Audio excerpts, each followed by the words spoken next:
Hello, all my fellow Geminians. How are you? This is Maxine Taylor, and I have our astrological forecast for the month of September.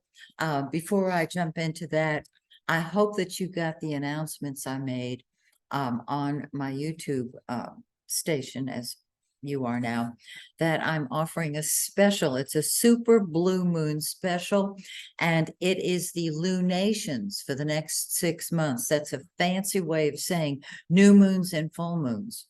On the new moon, things start growing. On the full moon, they come to a head. After that, the moon starts waning again. And it loses light and energy.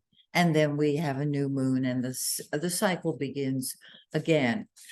This special is good until the very last day of September. You're going to want a copy of that. It's a video, of course, with me running my mouth.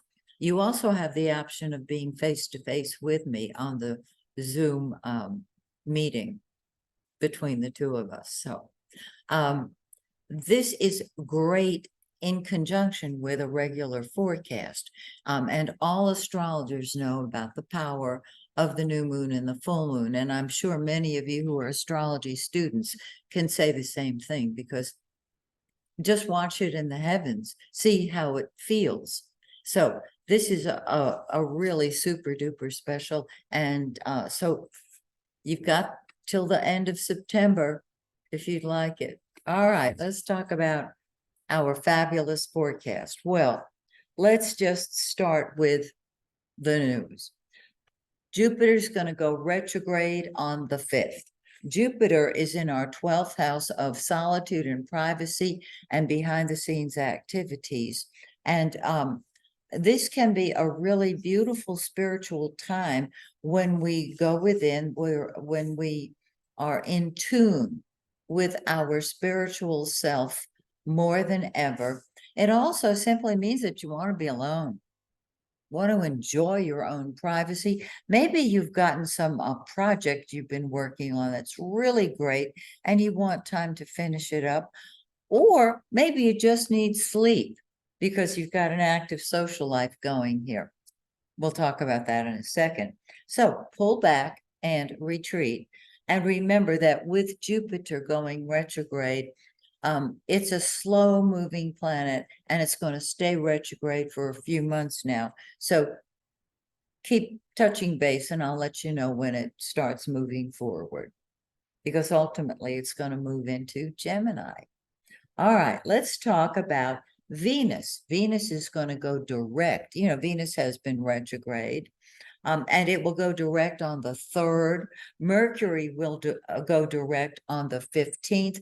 Till then, we've got the tag team, and a double whammy it is. So let's talk about that. Venus, first of all, is in our 3rd solar house of ideas.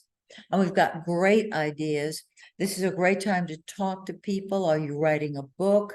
Do it, because even with Venus retrograde, it blesses us. Jupiter is the greater benefic. Venus is the lesser benefic. That's a joke on us, right? Less good. It's super terrific. And so we're thinking positively. And if you have anything you're writing, a podcast or something like that, a book, do it and launch it after the 3rd. All right. Okay. Mercury has been in our 4th house, our solar 4th house. And Mercury is what we think about and talk about: home and family, and surrogate family. I've noticed some of us, our relatives are no longer with us. And so we have surrogate relatives, dear friends, who we look upon as parents, perhaps.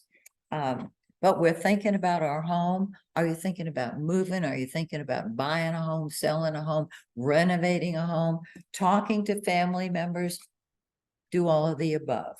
Now, Mercury's going to go direct on the 15th, and there'll be clarity in our thinking. Remember, we do not sign a contract with Mercury or Venus retrograde, because when it's retrograde, that contract will either fizzle out completely or have to be redone within the year.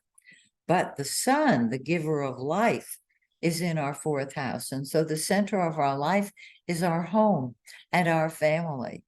Isn't that wonderful? And so you may just want to stay home and with the cat or the dog, which would be fine. On the 23rd, the sun moves into our fifth house of fun and games. It's time to party. Mars is in that fifth house and has been there. It's not retrograde. Mars is passion. Mars is what we fight with or fight for. Mars is what becomes number one to us. And so we want to socialize. We want to get out there, meet people, do it. It'll be awesome. Now we have a new moon between the 14th and the 15th, which is interesting because Mercury's going direct on the 15th. The new moon is when energy starts growing.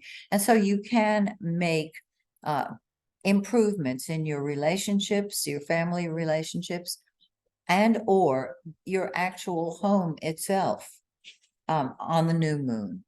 And the energy grows and gets better until the full moon on the 29th. Oh, I forgot to mention, this new moon is in 22 of Virgo.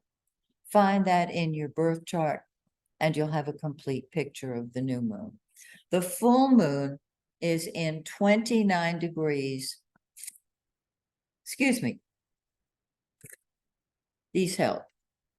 Oh, yes. September 29th is the full moon, and it's in 6 degrees of Aries. It's in our 11th house of friends and hopes and wishes and humanitarian activities of all sorts. And we're going to want to be with our friends, with our teams, with groups of people. It could be a new group. It could be a social group. Now, remember, the fifth house is more children and fun with kids. It's a more personal fun. It can be love life.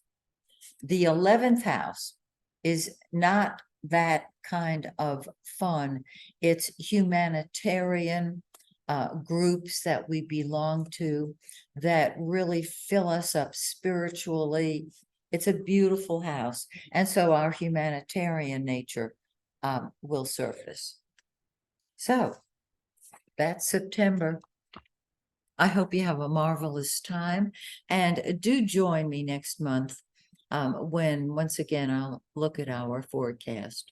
Till then, may the stars shine brightly on you and yours. Bye for now.